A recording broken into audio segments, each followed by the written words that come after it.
ang pangangaral ng mga alagad ng Ebanghelyo ni Kristo hanggang sa katapusan ng sanlibutan. Sapagkat iniisip ko na pinalitaw ng Diyos kaming mga apostol na mga kahuli-hulian sa lahat, na tulad sa mga itinalaga sa kamatayan, sapagkat kami ginawang panuorin ng sanlibutan at ng mga anghel at ng mga tao. Sinasabi po ni Apostol Pablo, ang mga apostol na inutusan ni Kristong mangaral ng Ebanghelyo hanggang sa katapusan ng sanlibutan. Sabi po niya, kami ang kahuli-hulihan sa lahat.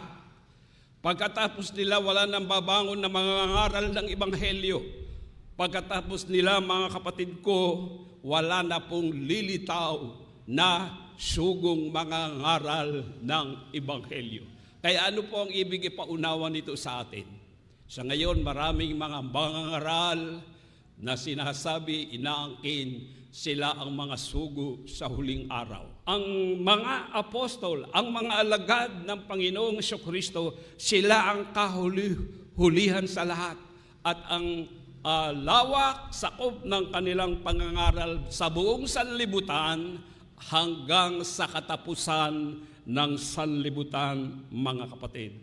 At sa kanilang pangangaral, mga kapatid, hanggang sa panahong ito, ang mga sumampalataya, mga kapatid, sa mga aral na itinuturo ng mga apostol, ang mga taong sasampalataya doon, mga kapatid, ang wika ng Panginoong Jesucristo kailangang bautismuhan, mga kapatid, lahat ng sumasampalataya hanggang sa huling panahong ito. Kung iniisip ni Numan na siya'y propeta o ayon sa Espiritu, ay kilalanin niya ang mga bagay na sa inyo'y isinusulat ko na pawang utos ng Panginoon.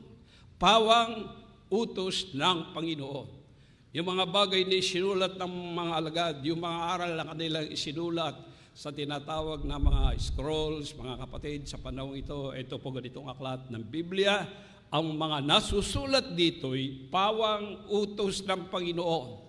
At ito ang itinuturo, mga kapatid, ipinangangaral ng mga alagad hanggang sa huling panahong ito, mga kapatid.